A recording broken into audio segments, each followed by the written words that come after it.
Friends, again welcome to my YouTube channel Artoons. मैं नीति। आज हम पढ़ेंगे the last lesson of the afternoon. ये पोएम हमारी लिखी है D.H. लॉरेंस ने।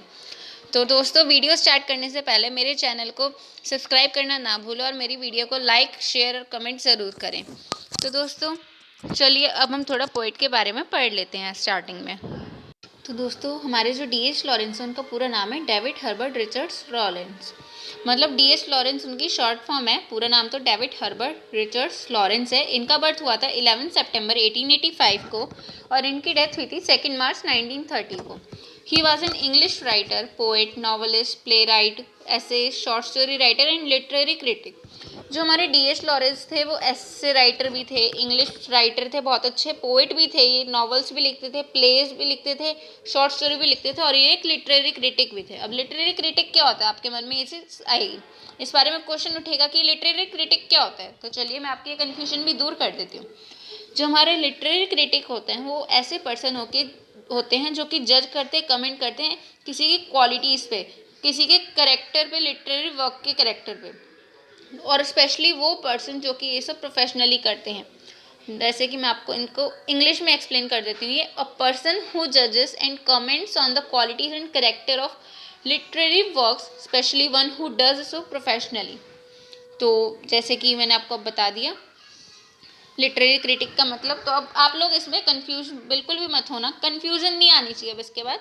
तो चलिए मैं आपको आगे बताती हूँ पोइट के बारे में। His collected works represent among other things an extended reflection upon the dehumanizing effects of modernity and industrialization. इनके जितने भी वर्क्स थे, जितने भी किए हुए काम थे, ये सारी चीज़ों के बीच में वो एक एक्सटेंडेड रिफ्लेक्शन थे। किसके ऊपर? जो कि ह्यूमनाइजिंग इफेक्ट को कम करते थे, मॉडर्निटी के ह्यूमनाइजिंग इफेक्ट्स को कम करते थे। यहाँ पे वर्ड आ रहा है डी ह्यूमनाइजिंग इफेक्ट्स। तो दोस्तों इस पर ज़रूर ध्यान देना। और तो इंडस्ट्रियलाइजेशन पे। और आगे है, Lawrence writing explores issues such as sexuality, emotional health, vitality, spontaneity and instinct. जो कि हमारे D.H. लॉरेंस के जितने भी राइटिंग वर्क थे वो क्या करते थे, वो काफ़ी सारे इश्यूज़ को एक्सप्लोर करते थे। जैसे कि सेक्सुअलिटी हो गया आपका, इमोशनल हेल्थ हो गया, मतलब कैसे में इमोशनली हमें फिट रहना चाहिए, और आपका आ जाता है यहाँ पे वाइटलिटी आ जाता है, स्पॉन्टेनिटी आ जाता है और एक्सटिंक्ट वर्क्स आ जाते हैं। और तो और इनके वर्क्स में इंक्लूड होता है sons and lovers, the rainbow, women in love and lady Chatterley's lover. इसमें इनके बहुत सारे वर्क्स हैं जो कि कुछ यहाँ पे मैंने दिए हैं, तो आप इन्हें अच्छे से पढ़ लीजिएगा। तो दोस्तों यहाँ पे हमारे पास एक वर्ड आया था इमोशनल हेल्थ। इमोशनल हेल्थ का बेसिकली मतलब क्या होता है कि जो हम सोचते हैं या फिर जो हम फील करते हैं, और ये बेसिकली किसके लिए होता है, हमारे सेंस ऑफ वेलबींग के लिए, और जो हमारी वो एबिलिटी होती है अपनी लाइफ के साथ, अपनी लाइफ इवेंट्स के साथ कोप करने की, ये उस बारे में होता है। Basically, emotional health is about how we think and feel. It is about our sense of well-being, our ability to cope with life events, and how we acknowledge our own emotions as well as those of others. It doesn't mean being happy all the time. Okay? और यहाँ पे word आया था Vitality. Vitality का मतलब होता है ऐसी सिचुएशन जिसमें हम स्ट्रांग और एक्टिव रह सके और एनर्जेटिक रह सके, जैसे कि the state of being strong and active. और स्पॉन्टेनिटी का हमारा मतलब होता है कि कैजुअलनेस, इंस्पिरेशन, ईजीनेस। ये इसके बहुत सारे सिनोनिम्स आप बोल सकते हो जैसे, लेकिन इनका बेसिक मीनिंग भी हो सकता है ये।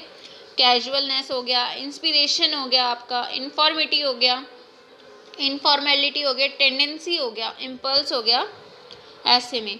और यहाँ पे आपका इंस्टिंक्ट वर्ड आया था। इंस्टिंक्ट मतलब होता है an innate, INNATE, an innate, मतलब कि typically fixed pattern of behaviour in animals in response to certain stimuli.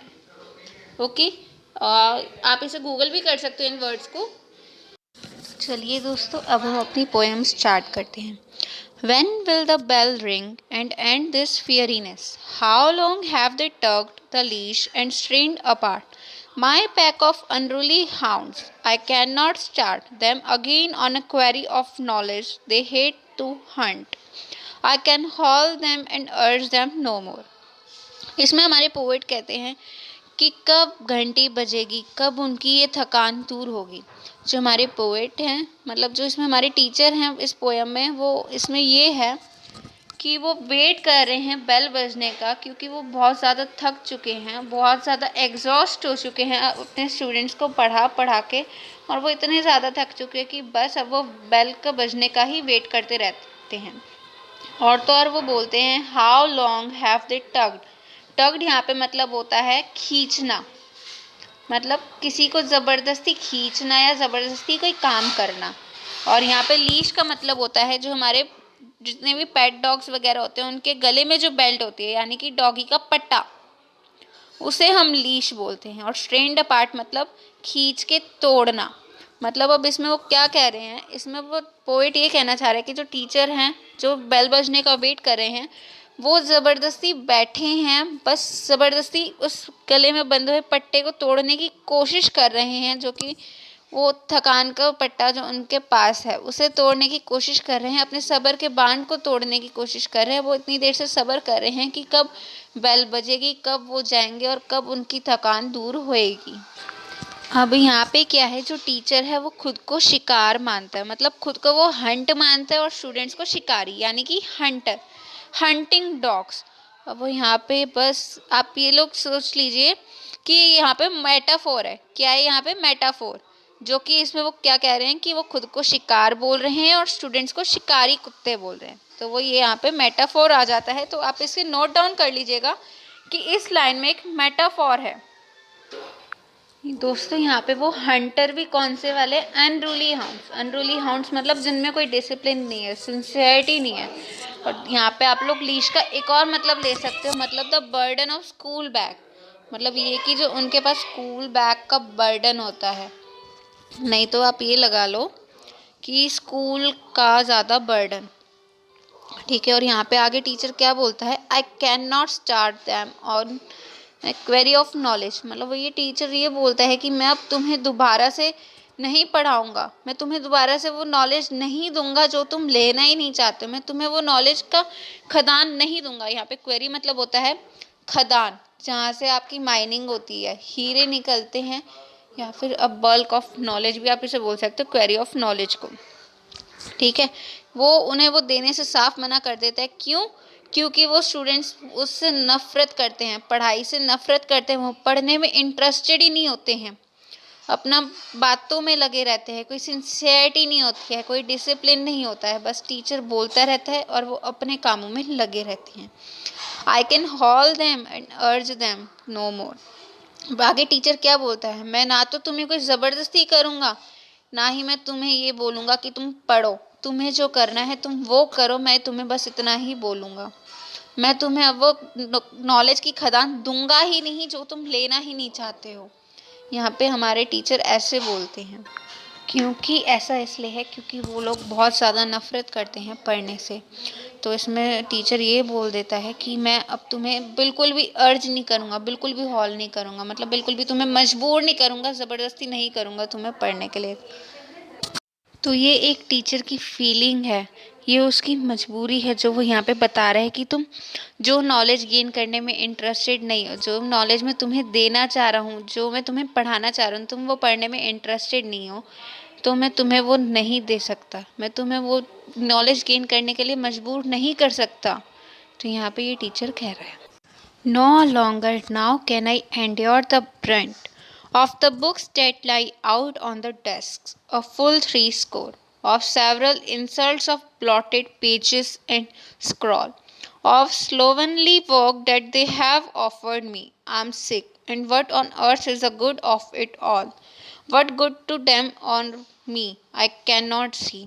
अब यहाँ पे जो टीचर है वो ये बोल रहा है कि no longer now can I endure the burn. अब वो यहाँ पे ये बोलते हैं कि बस अब मैं और बर्दाश्त नहीं कर सकता। एंड्योर मतलब बर्दाश्त, और ब्रुंट मतलब कि ब्रुंट मतलब काम, मतलब वो ऐसा काम बर्दाश्त नहीं कर सकते जो इस वक्त हो रहा है, जो नाइंसाफ़ी इस वक्त हो रही है, जो मतलब स्टूडेंट्स उनके सामने बैठे और उनको टीचर का कोई डर नहीं है, वो अपने मस्ती में लगे हुए हैं। Of the books date lie out on the desk. मतलब जो बुक्स हैं वो डेस्क से पे पड़ी हुई हैं यूँ ही ओपन होके, जो नोटबुक्स हैं वही डेस्क पे पड़ी हुई हैं यूँ ही। और फुल 3 स्कोर, 3 स्कोर हमारा कितना होता है, एक स्कोर में होता है 20।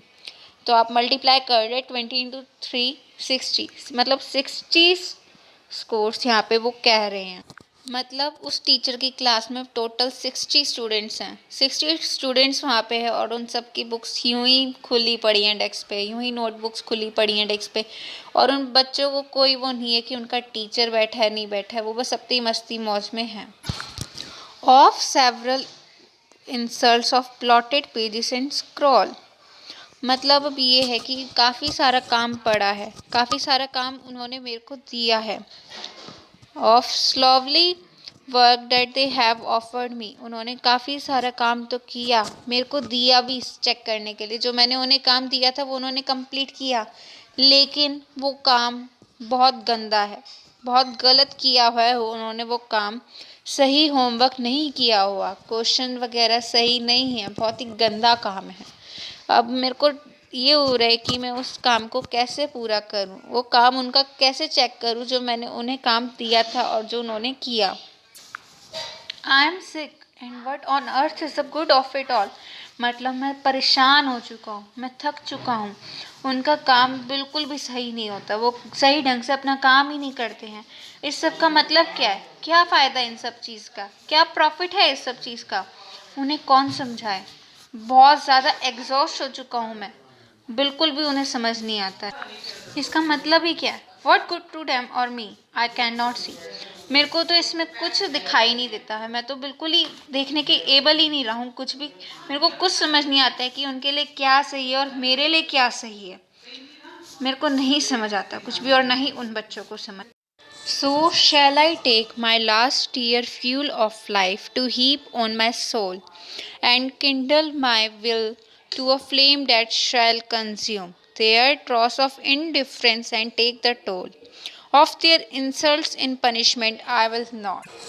तो यहाँ पे आगे टीचर क्या बोलते हैं, यहाँ पे आगे टीचर वो बोलते हैं कि मैंने एक चीज़ की, जो टीचर है वो बोलते हैं कि वो अपनी सारी एनर्जी को बर्न कर रहे हैं, मतलब वेस्ट कर रहे हैं सिर्फ किस चीज़ में, वो इम्पॉसिबल टास्क करने में। वो इम्पॉसिबल टास्क टीचिंग का है, जो कि उन बच्चों को टीच करना जो कि बिल्कुल भी इंटरेस्टेड नहीं है। He is struggling and wasting all his energy. And वो ये भी कहते हैं कि वो एक हीप ऑफ ऐश नहीं बनना चाहते हैं, एक मतलब अपनी एनर्जी को वेस्ट करके कुछ भी यूज़लेस चीज़ नहीं करना चाहते हैं। यूज़लेस है मतलब उन बच्चों के साथ अपनी एनर्जी वेस्ट करना। He never wants to be a heap of ash, he wants to save it energy for other worthwhile activities in the life. वो ये कहते हैं कि वो अपनी एनर्जी सेव करना चाहते हैं बाकी और अदर एक्टिविटीज़ में, जो कि लाइफ की और अदर एक्टिविटीज़ हैं जो कि हेल्प करेंगी लाइफ को इंक्रीज़ करने में, लाइफ की क्वालिटी इंक्रीज़ करने में, बल्कि वेस्टेज और ड्रेनेज से हट के। मतलब उनका मानना ये है कि अगर वो इन बच्चों को ना पढ़ाए ना, वो टाइम उनके साथ वेस्ट ना करें, तो वो अपनी लाइफ की बाकी और चीज़ें कर सकते हैं जिसमें उनको मज़ा मिले, जिनसे उनको बेनिफिट मिले, ऐसा उनका मानना है। और तो और वो ये भी कहते हैं कि ये अपनी पावर और अपनी एनर्जी को सेव करना चाहते हैं ताकि वो अपना फ्यूचर बेटर बना सके। अगर हम इन्हें सिंपल वर्ड्स में कहें तो वो खुद को एक वुड के पीस से कंपेयर कर रहे हैं, एक कोल के पीस से कंपेयर कर रहे हैं, जहाँ की पीपल जो होते हैं, मतलब जो लोग होते हैं, वो हेस्ट करते हैं, उन लकड़ियों को गैदर करते हैं, उन्हें गर्म करके जलाने में एज अ फ्यूल, ऐसे होता है। फिर बाद में क्या रह जाता है, हीप ऑफ ऐश, मतलब राख का ढेर। क्या रह जाता है, हीप ऑफ ऐश। और यहाँ पे वो ये भी कहते हैं, वो इस बात से डिसएग्री होते हैं कि उन्होंने ऐसा सोचा, so he has decided not to teach them. मतलब फिर वो भी डिसाइड कर ही लेते हैं कि वो अब उन्हें ये सब टीच नहीं करेंगे, उन्हें नहीं पढ़ाएंगे। एंड वो उन्हें बहुत ज़्यादा इंसल्ट भी फील होता है, बहुत ज़्यादा इंडिफरेंस होता है जब वो देखते हैं कि स्टूडेंट्स के थ्रू देखा जाता है कि वो इंटरेस्टेड नहीं होते पढ़ने में, उन्हें पनिश करना पड़ता है, तो उस वजह से उन्हें इंसल्ट भी फील होती है थोड़ी। और he never wants to take burden, वो अब बर्डन भी नहीं लेना चाहते हैं पनिशमेंट वगैरह देने का, काम करवाने का, और जितने भी लाइफ में फर्दर डिसीजंस होते हैं वो उनसे रिलेटेड अब वो कुछ नहीं करना चाहते स्टूडेंट से रिलेटेड, क्योंकि स्टूडेंट्स बहुत ज़्यादा इनडिसिप्लिन्ड हैं, बहुत ज़्यादा। और तो और अपनी एनर्जी वो वेस्ट अब नहीं करेंगे एंड यूज़लेस पर्पस के लिए। उन्हें अब ये यूज़लेस पर्पस लग रहा है, टीचिंग अब यूज़लेस पर्पस हो चुका है उनके लिए। अब उन्हें नहीं परवाह कि कुछ भी वो करें, स्टूडेंट्स कुछ भी नहीं चाहते अब। Simply he is interested to save unjustified expenditure of energy. तो दोस्तों यहाँ पे ना मेटाफॉर यूज़ हुआ था, एक लाइन में मेटाफॉर यूज़ हुआ था जो कि ये शो करता है कि जो टीचर है उसके पास थोड़ी सी एनर्जी और थोड़ी सी स्ट्रेंथ रह गई है उन स्टूडेंट्स को टीच करने में, बल्कि ठीक है ना। तो हेयर्स अ मेटाफॉर जिसमें कि ये लाइन थी, he should have taught to them but their indifference is intolerable so he has decided not to teach and wait for well. ये एक मेटाफॉर है यहाँ पे, इस बात को नोट डाउन कर लेना, ये बहुत काम आएगी आप लोगों के। दोस्तों यहाँ पे ड्रॉस का मतलब होता है बेरुखी, कूड़ा करकट, मतलब अब वो उन्हें बेरुखी भी नहीं देगा, मतलब वो बेरुखी यहाँ पे इन द सेंस ये कह रहा है, मतलब पनिशमेंट वो जैसे स्टूडेंट्स को देता था काम ना करने की वजह से, तो वो ये बोलता है टीचर यहाँ पे कि अब वो उन बच्चों को इंसल्ट फील भी नहीं कराएगा, उन्हें पनिशमेंट भी नहीं देगा, मतलब बेरुखी नहीं देगा बिल्कुल भी। तो यहाँ पे ये हमारे टीचर कहना चाह रहे हैं, I will not waste my soul and my strength for this. What do I care for all that they do amiss? What is the point of this teaching of mine and of this learning of theirs? It all goes down the same abyss. अब इसमें वो ये बोलते हैं कि अब मैं अपनी सोल और स्ट्रेंथ वेस्ट नहीं करूँगा, मतलब अब मैं उनको पढ़ाने में अपनी पावर ख़त्म नहीं करूँगा। तो दोस्तों यहाँ पे आप देखिए कि कितनी माथापंजी है, मतलब कितनी खींचातानी है स्टूडेंट्स और टीचर के बीच, मतलब जो टीचर उनसे कराना चाह रहा है, टीचर उनको पढ़ाना चाह रहा है, वो स्टूडेंट्स लेकिन उनसे पढ़ने को राज़ी नहीं है, बिल्कुल भी राज़ी नहीं है। कितनी माथापंजी है यहाँ पे। आपने जैसे अभी प्रीवियस लाइन में भी देखा होगा टोल वर्ड आया था, तो टोल वर्ड यहाँ पे वो मतलब ये है कि जो टीचर है वो अपनी लाइफ को एक रोड से कनेक्ट कर रहा है, रोड से कंपेयर कर रहा है, मतलब ये कि वो उन्हें अब पढ़ाने के बाद कोई उनसे टोल नहीं लेना चाहता, कोई उनसे पनिशमेंट नहीं देगा, वो कोई उन्हें होमवर्क नहीं देगा। तो मतलब ये है, और वो बिल्कुल एग्जॉस्ट है। अब वो मतलब अपनी सोल अपनी स्ट्रेंथ को वेस्ट नहीं करना चाहता। What do I care for all that they do aims, मतलब अब यहाँ पे है कि अब वो क्या करे वो ये कह रहे हैं कि अब उन्हें उन बच्चों की कोई परवाह नहीं है, अगर वो कुछ सही नहीं करते हैं कोई परवाह नहीं है, अगर वो गलत भी करते हैं तो भी उन्हें उस चीज़ के बारे में कोई केयर नहीं है। वो ये बोल देते हैं I don't care for all that they do aims, मतलब उन्हें कोई परवाह ही नहीं रही है अब कि बच्चे चाहे कुछ गलत कर रहे हैं कुछ सही कर रहे हैं, क्योंकि उन्हें अब ये पता है कि इन्हें कुछ बोल के फ़ायदा नहीं है, वो उन्हें ज़बरदस्ती अब रोकने का फ़ायदा नहीं है। What is the point of this teaching of mine and of this learning of theirs? It all goes down the same abyss. मेरा पढ़ाने का क्या मतलब रह गया? कोई मतलब नहीं रहा है। क्यों?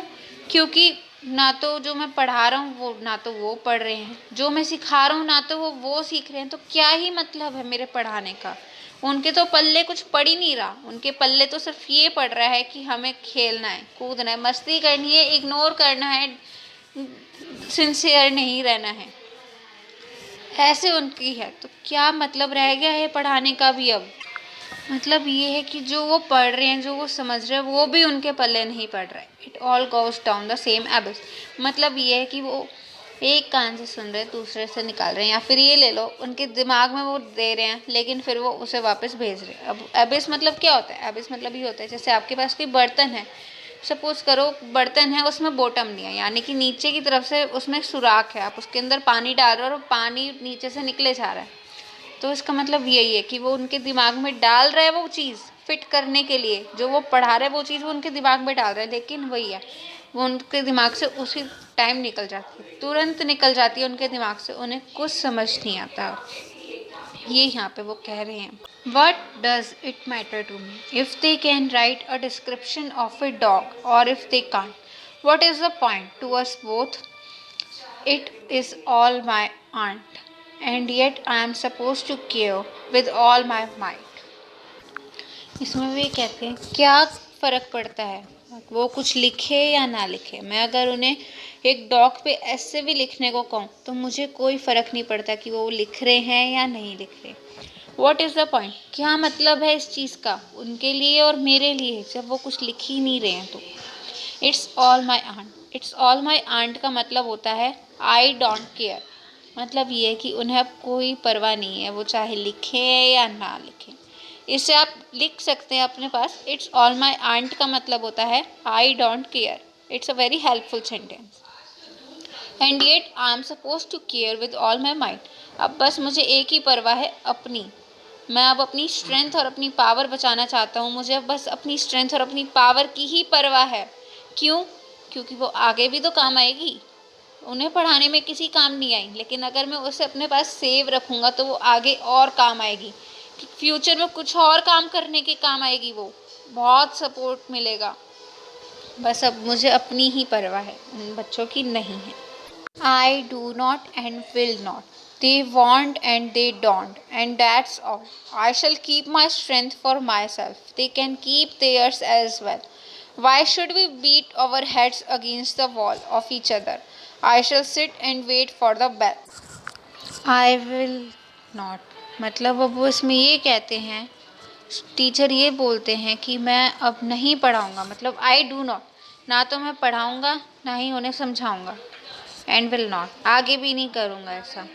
They want and they don't and that's all, ना तो वो चाहते हैं पढ़ना और ना ही वो पढ़ते हैं। बस यहीं पे कहानी ख़त्म। That's all. I shall keep my strength for my self, they can keep theirs as well.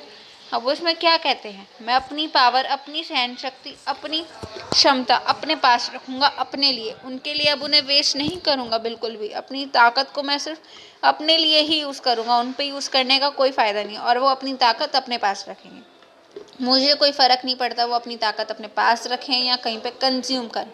I don't care for all that. Why should we beat over heads against the wall.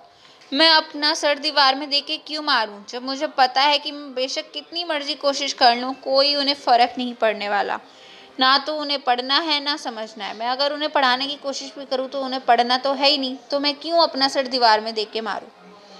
क्यों मैं दीवार में खामा में sir मार के कोशिश करूं कि मैं दीवार तोड़ सकता हूं। जो चीज़ इम्पॉसिबल है वो इम्पॉसिबल है। I shall sit and wait for the bell. अब बस मैं एक ही काम करूँगा, मैं बैठूँगा और घंटी बजने का वेट करूँगा। बस इतनी सा वो कहते हैं कि मैं अब बैठ के सिर्फ घंटी बजने का वेट करूँगा। लेकिन दोस्तों, मैं यहाँ पे घंटी बजने का वेट नहीं कर रही हूँ। तो मैं तो ये चाहूँगी कि आप मेरी वीडियोस को अच्छे से समझें और आपकी बहुत अच्छी हेल्प हो। तो और मेरे चैनल को लाइक शेयर सब्सक्राइब ज़रूर करें। तो दोस्तों, हम मिलते हैं अपनी अगली वीडियो में। टाटा, सायोनारा, अलविदा, bye, good luck and all the best for your exams. और दोस्तों, आप लोगों को अगर मेरी वीडियो अच्छी लगी हो तो मेरी वीडियो को लाइक शेयर करना ना भूलें और मेरे चैनल को सब्सक्राइब करना ना भूलें।